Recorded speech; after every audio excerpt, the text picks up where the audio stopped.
Hey everyone, happy Wednesday. Hope everyone's week is going well so far. And it is time for another episode of Day in the Life of Vintage Classic Specialist. Our daily updates on progress here in our little restoration shop. So let's talk about what happened today. Rafa did a few more things on this car. Down to pretty minor stuff now. I put the outside rearview mirror on here. Added the very cool 12-volt sticker there. I feel like there was a couple other things, but I don't off the top of my head remember what. But yeah, just pretty minor stuff. This thing is super close. So like I said, pretty much, although now it's supposed to rain for, I don't know, till like Monday or something. So I might have to put off test driving this one a little bit here.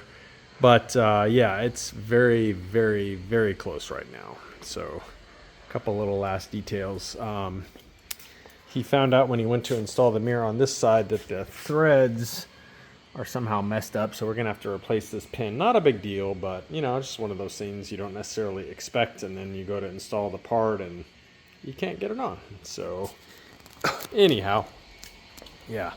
Very excited to finish this one up and get it to the family. It's been waiting very patiently for it, and if we get it to them this month, we'll pretty much be right at the 1-year mark, which is how we like to roll around here, so to speak, is to do restorations in a year. And so far, we've got a pretty decent record of sticking right around that mark, plus or minus, you know, like a month or so. So that was Rafa's morning, at least. I'll talk about his afternoon a little later, but my morning was spent wrestling with a throttle cable on this one. And like most things on this car, whoever built the car or put it together, I don't know if you can really call it built it, whoever put this car together before my customer, they just did a lot of weird stuff. I don't think they knew Volkswagens, and my customer, the current owner, I think he also kind of confirmed that, yeah, they weren't really Volkswagen people. So they just did some super weird stuff on here. So they've got a metal tube running from, and this was probably actually a necessity. So they've got a metal tube running from where the throttle cable tube comes out by the front of the transmission, a metal tube running from there to up near the fan shroud. And they had kind of like a fairly tight bend in it at some point, and so that wasn't helping. And then the tubing that they used, it looked like they cut the tubing to length using a tubing cutter, the ones with little wheels, and you kind of go around and around the tube and cuts it off. The issue though is that they didn't then deburr the inside diameter of the tube on both ends. So pretty much the ends of the tube had like a sharp like a burr facing inward, and I think that was adding a lot to the friction in the cables going through the two ends of that hose, where it had like a sharp inward facing burr like all the way around the circumference, if that makes sense. So took that tube out and opened up the ends, got like a nice chamfer on it. The reason I didn't just throw that tube in the trash is because I think that here, let me grab my light here. I think that with this airbag system here, all this like brackets and stuff going on here, is that tube was kind of necessary to route the throttle cable around this big plate here.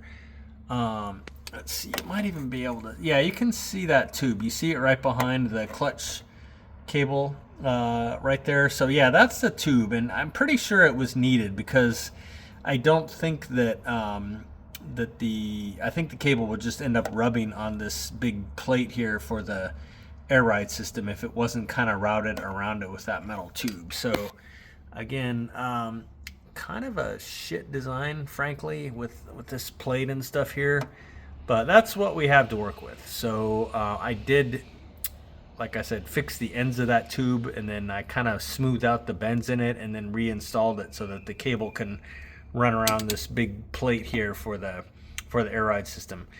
So did that, and then this car did have the stock style throttle cable in it, which for early cars at least is a solid non wire rope type cable, and those tend to be kind of stiff, and so you can improve that often if you're having trouble by putting like the braided wire rope style cable in. So this is just a generic, well, not generic, it's like Impy brand universal cable that comes many feet too long, and it's got bow style ends on it, and so you just chop off whatever end you don't want to use and then feed it through, and then it comes with a little adapter thing here. And so yeah, got that tubing in again, straightened out the kinks in that metal tube, greased this cable so the other one wasn't greased, so I greased it as I fed it in from the front of the car. So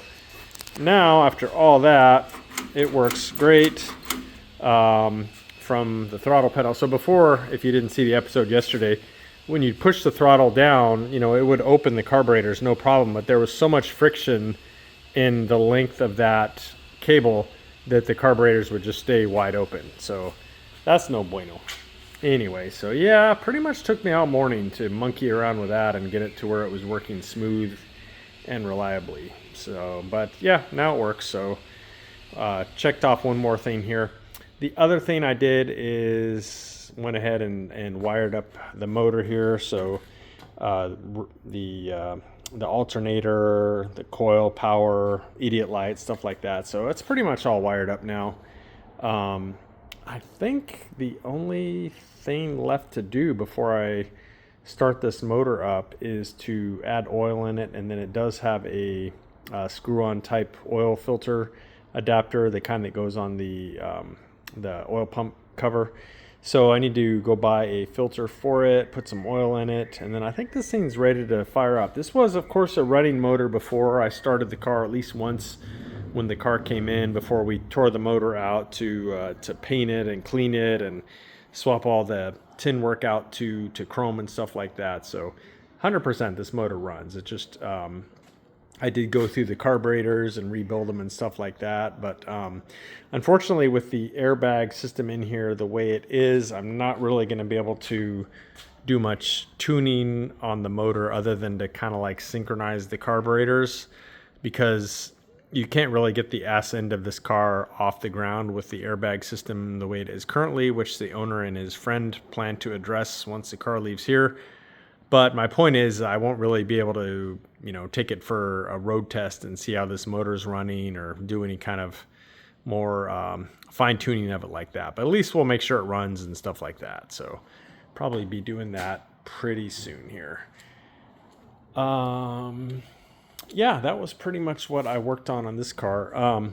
Another thing that I did today is a very nice lady named Cynthia, who's been trying to buy a Beetle, particularly a 67 Beetle, for a while, and been kind of helping her out, you know, texting and stuff back and forth. Anyway, she finally found one locally here that she liked a lot, and she talked to the owner and decided that she'd feel much better about buying it if she brought it in. So I did like a pre-purchase inspection on the car for her. We took it for a really long drive. We got up on the freeway in it. I crawled all around the car. The car was great. I think the price was really good. It was a, I'm not sure, let's see, in 67, what would that have been? Sand beige, maybe? I don't know. Anyway, it was a beige 67 Beetle, unrestored, but I think it had been repainted at some point and had it had a 1600 dual port in it. Anyway, yeah, I did a thorough inspection of it, and I told her I thought she should go for it. In my opinion, I didn't see anything of concern. So, yeah, she was happy. He was happy. She's going to go ahead and buy it. So you guys will probably be seeing that car in the shop at some point. I think she says she wants to put some tires on it, maybe have me do a little tune-up on it. It will probably replace the headliner because it's got a lot of stains on it. It needs some new window seals and stuff like that. But all that having been said, it's a great little car that she can pretty much just, you know, start enjoying immediately, despite those little minor things that we need to take care of. But anyway, so that was part of my day too. Spent about an hour doing that. So this afternoon, I kind of got back to this guy here, the 69 one family bus And I got his dash back last week, maybe. I'm not sure. I took it over to Ed at OC Westy. This dash is the original dash in this car. Really, really a nice dash. However, it was kind of faded and just, cosmetically looked kind of crappy, but it was really nice in that I think it only had like one minor crack in it. So Ed, he basically restores these. He's got some high quality vinyl paint that he, cleans them all up and paints them and stuff, makes them look amazing. And then he does the same to all the gauge pod and all the other parts, so they all have matching finish and stuff like that. So yeah, I went ahead and started kind of installing that, or at least kind of mocking it up. Started installing the controls here for the fresh air system, which I had previously gone and cleaned up. And likewise, the control part here for the fresh air and heating system that mounts to the dash itself. Got the fuse box mounted up there, started mounting switches. So yeah, definitely getting back on this one. I did buy a new pad for the dash here. This came from J-Bugs, I think, because the original pad was pretty severely cracked, just not really worth bothering with, especially since, at least for this piece, nice reproductions are available. To my knowledge, nobody makes a reproduction of the dash itself, so kind of lucky that this one was so nice. And it just, I think there was like literally, I don't even know if you'll be able to see it. I think there was like one crack here somewhere. I think that's it, but he actually did a good job of repairing it. So anyway, yeah, I kind of got back to work on this one. So Rafa's afternoon he spent on the 74 Beetle, and I can't really show it to you now because it's in process here, getting some carpet and stuff like that on it. I'll show it to you guys soon. But yeah, Rafa actually pulled the main wiring harness on that and restored the original fuse box, and started doing a little preliminary wiring stuff like that. I think he also installed the assist straps now that the headliner's done on it and some stuff like that. So yeah, hopefully probably have that car indoors here in the next day or so, and then be able to get you guys kind of up to speed on it. Like I said, the carpet is going in right now, so Santiago I think is going to try and finish that today, or not today, maybe tomorrow. The carpet headliner has been done for maybe a week or so. So yeah, moving right along. The Ghia here, I can show you guys. Mr. Rene, our paint and body guru, has been working on this.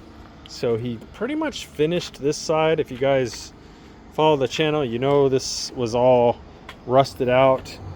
This side was actually much worse, and he started forming a replacement piece that you see here, and cut out all the rusty metal out of the fender. So yeah, I think he said he's probably gonna finish up this fender here tomorrow. And then I did go ahead and agree to purchase a donor body for this car. Unfortunately, that particular donor body had a fiberglass front end, so pretty much anything from like here forward we can't use, but the parts that we really need, like the bottoms of the windshield here, the bottom section here of the rear window, and this little package tray, so all that stuff's available. I'm also getting a much cleaner deck lid for it, a much cleaner hood and stuff like that. So yeah, this thing is really going to start, well, not start, it has been really moving along. It's really going to continue to move along though, especially once we get that donor body and chop it up and get these pieces here that we desperately need for it, because some of these would be pretty hard to make, even I think even for Rene. Just we don't really have the tools, I think, to make that type of curvature and stuff like that here at our little shop. But yeah, that's where donor cars come in. So that, I think, is maybe gonna arrive tomorrow, the donor body. We'll see. So I believe that is it for today, guys. So appreciate you all watching, and we will see you again tomorrow. Bye.